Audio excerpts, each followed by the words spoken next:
Hey Copic friends, Michelle Houghton here. We're going to do a little no-line Copic coloring today. This is part of the November release over at Kraftin Kimmie stamps. Little set called Skating By.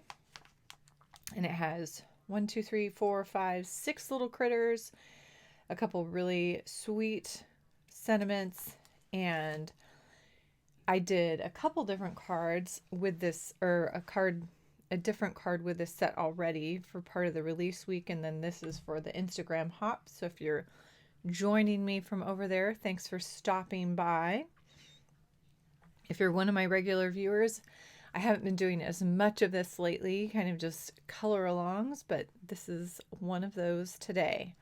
All right, let's see, double checking, sorry.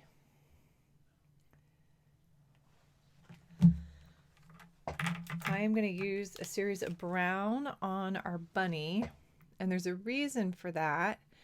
So with the light pink ink, if I do a white bunny, which tends to be what I lean toward on a little rabbit, but when I do a white one, those pink edges still show, unless I do a dark background behind.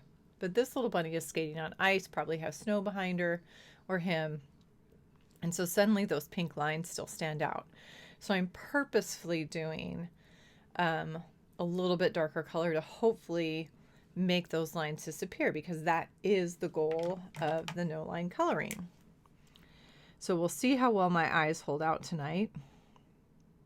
I am filming and it's not very late, but in Alaska we are already dark for the evening, so we'll see how we do. So I'm going to start with my darkest color.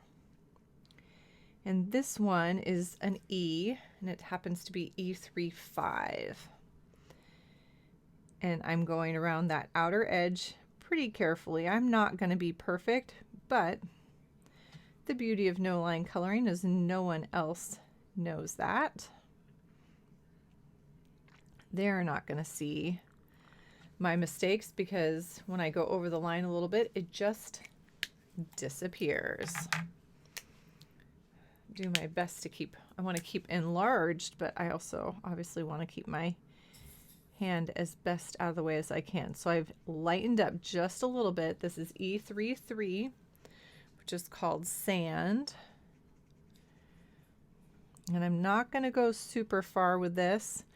One of the things I tell people with no line coloring is don't be concerned about kind of backtracking and doing smaller sections.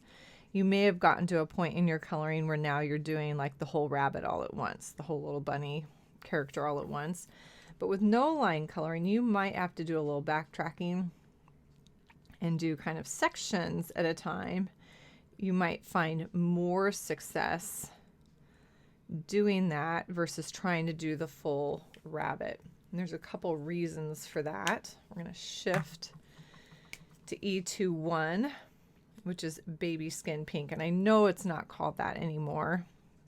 That is one that got a new name, but it's going to be considerably lighter. It still works with those E3s pretty well.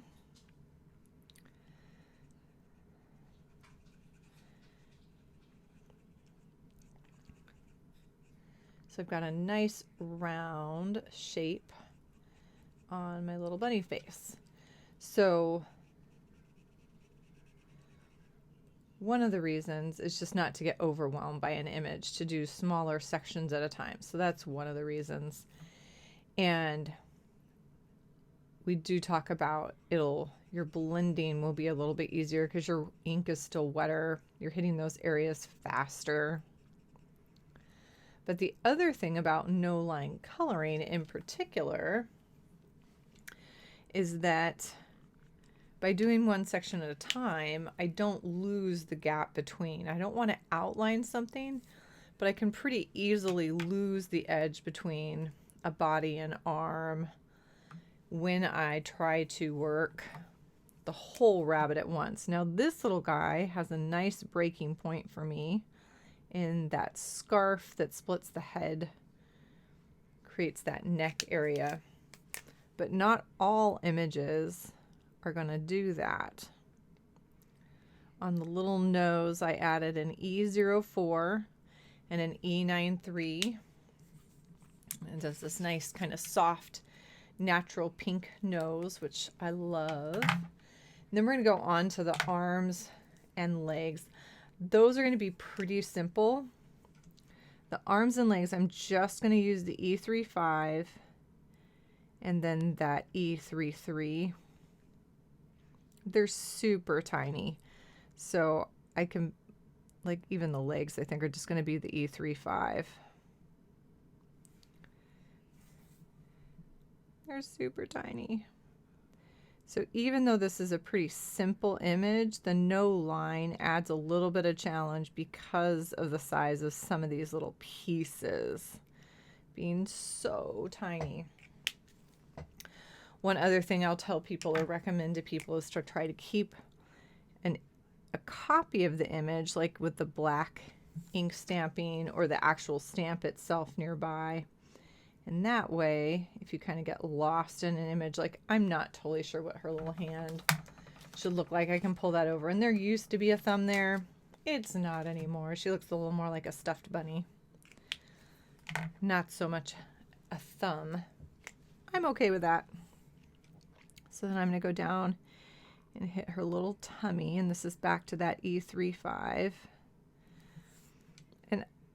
And I'm going to do a couple things here. I don't necessarily want to lose the break between the leg and the body, but because those are already dry, I might be able to kind of hold on to that here. Same with the little arm, where the arm comes in. Let's go ahead and get that tummy, and then we'll work on creating those breaks. E33. Now you could use the E31 if you didn't have the E21 and just go with that natural blending group. To me, the E31 has a little bit of an olive tint to it, which I actually love. I use it very specifically in some certain situations because of that, the nature of that marker. But in this case, I wanted it to be a little bit warmer brown. And so the E21 to me was a better, lightest color. Let's see, and I'm going to go back. This is just with my E35. And I'm just going to hit right at the top of those little legs. That little leg's going to get a little wider.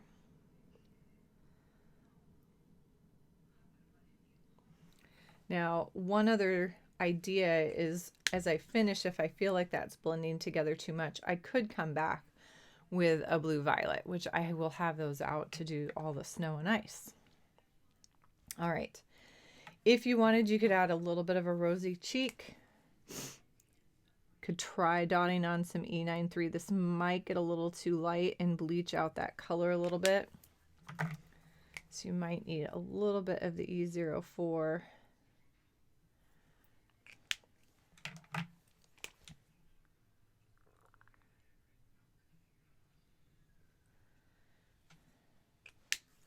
Just for fun. It's really, really subtle. I'm hoping I haven't fallen off too many times. I know I'm leaning to my left a little bit, so I apologize. Hopefully we'll have you mostly in there.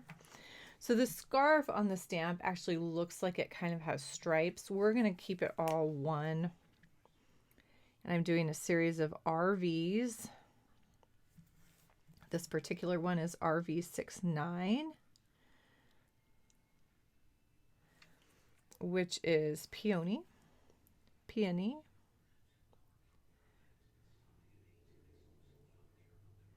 I probably should be doing these little strands at the very end, but you know, there you go.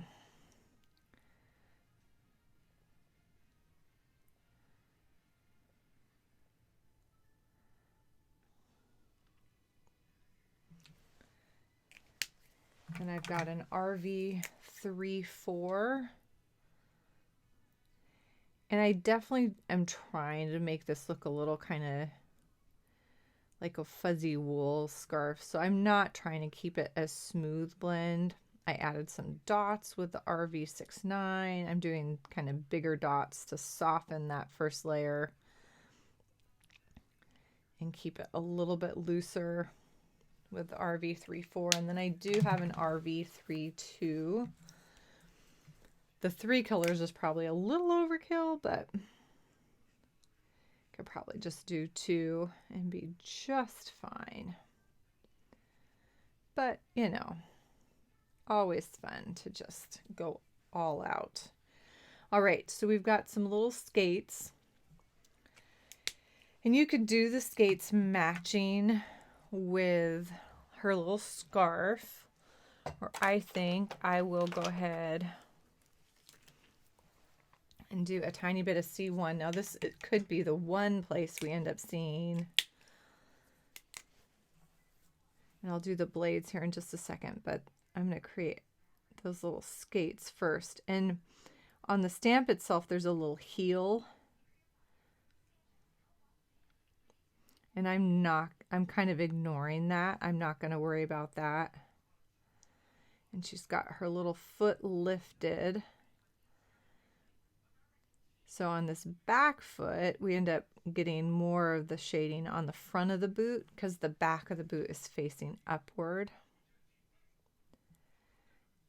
And then the other foot, we've got the bottom and kind of coming up around the boot. I've got a C5. I'm going to try for those blades. So very, very carefully. And if you had a gray multi-liner, you could use that instead. I'm going to pull that stamp over here in just a second. So I know this is not perfect, but my guess is no one's going to know the difference. What I wanted to see, there's a couple little lines that connect the blade to the boot. And again, this is where you guys get to make some of these decisions. Do I really want to attempt that? I don't know if you can see it on the video. My little C5 that I'm working with has a little bit of little hair kind of sticking out the nib, and I could trim that off, but I'm just being super careful as I set that marker down to make sure I'm not going in a funny direction. All right, let's see. I really feel like I need to do a tiny bit on those skates.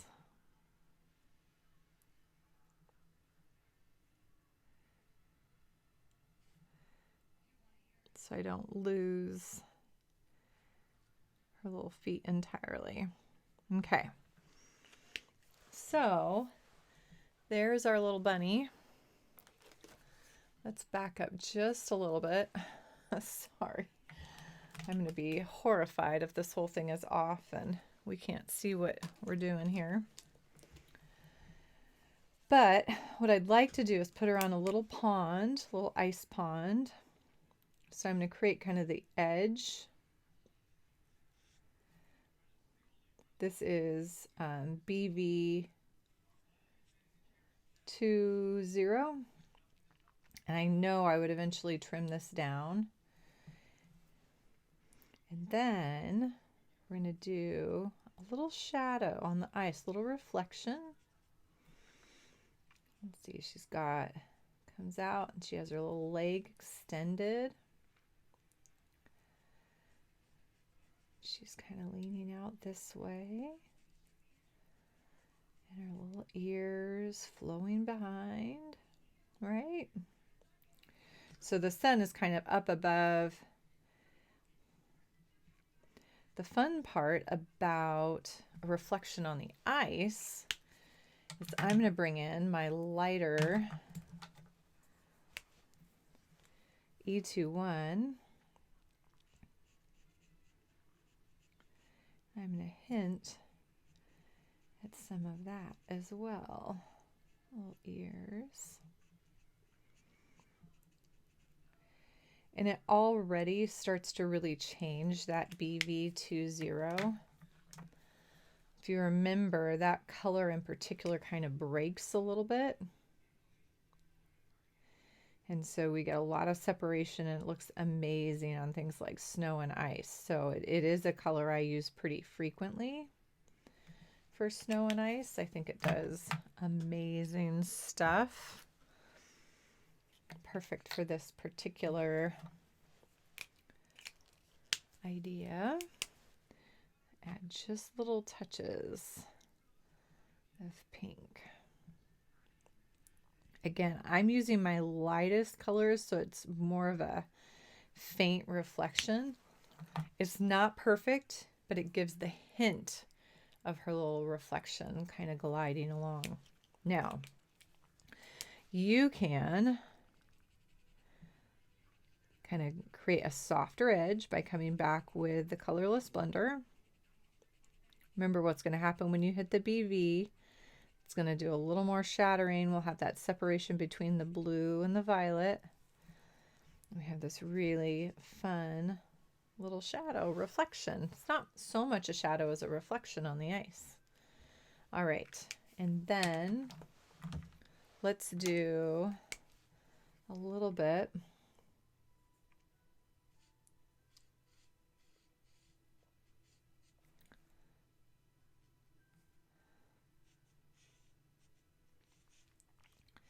create those little glassy places on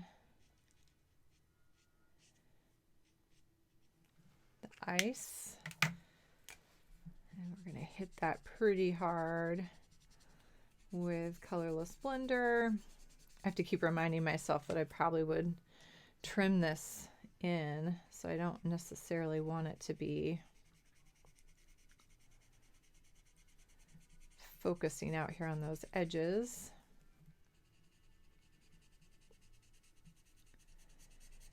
And then I'm going to say this is a little outdoor pond. So I'm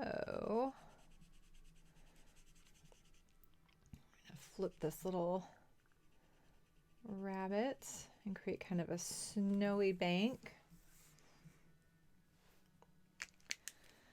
Coming up.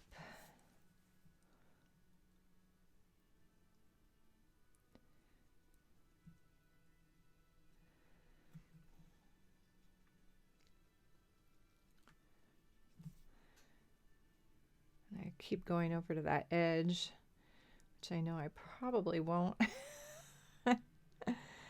have on a card, but it's there. So I'm continuing my coloring out to the edge. So a lot of times with snow, I will do kind of at the edge where things curl under, or where I'm trying to show a little bit of shape and form. I will do a lot of that in dots. I always feel that like that adds kind of that crystal kind of sandy look that you sometimes see with snow, especially as it's catching light. So a lot of times you'll see me do stuff like this that ends up being kind of dotted.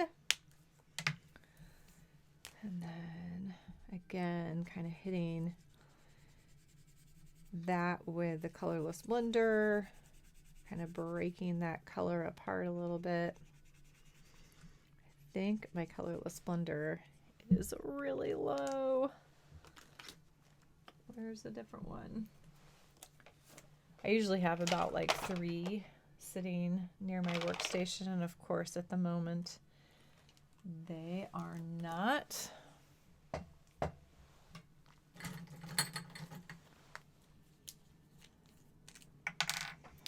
I'm going to do this away from my image, but I'm going to put a little, I'll weigh this after so I can get it more accurate. But I'm going to put a little more colorless blender in there so we can finish up our image.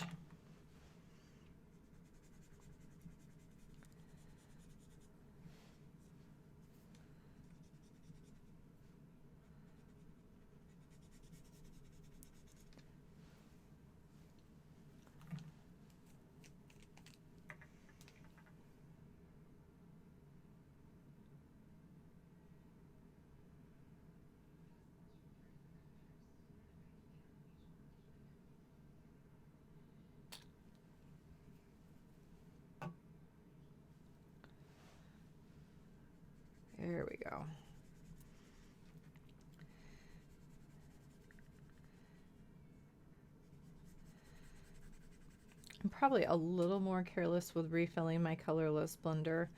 I use mine quite a bit, and because you don't have the ink, actual pigment and the inks in there, I think you're a little bit safer letting that one go and still refilling it. Obviously it's not ideal for your markers, but if it is what happens, they will probably be a little more willing to survive the situation than, say, your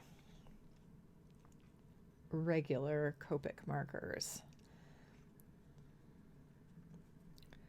So I'm going to go ahead and add kind of an embankment here of snow.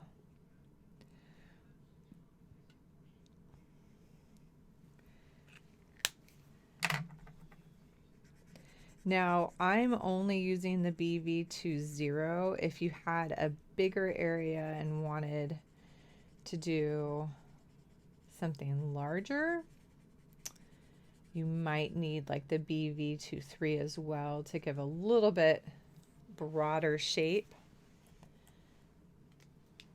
So the only thing I want to add for sure is, let's go ahead and add a sky. This is BG10, which is Cool Shadow.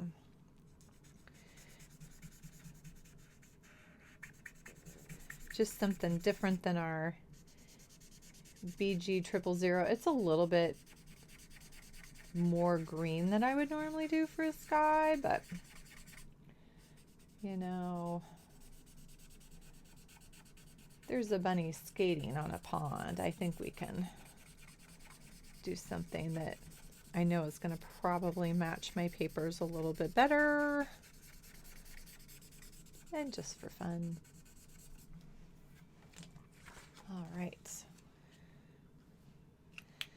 So one fun option you could do is add a little bit of shimmer to the snowbank, just to add kind of a little bit more to that idea of it being snow or kind of ups and downs, so it's not this solid kind of white area. It's kind of like breaking up the ice, showing those little reflections and inconsistency or waves in the ice itself. Obviously with a pond, it's not going to be glass smooth. There's probably not a Zamboni driving by. All right. Well, I will double check as I am running through this, and if I fall off too much, I'll try to get a fresh recording of pieces, or at least talk you, kind of do a voiceover to make sure you know what's going on off to the side. Very fun little image, little reflection. I will put this on a card and try to add it at the end of the video if I have time. I am scrambling these days to keep up with life, which I know all of us go through a lot of that these days. So hang in there. I hope you have some time for some Copic coloring as well. Thank you so much for joining me. Tune in to scrapweaver.com or the Copic in the Craft Room Facebook page or YouTube channel to find more creative things that I am up to. Thanks for joining me today, and have a happy, colorful day.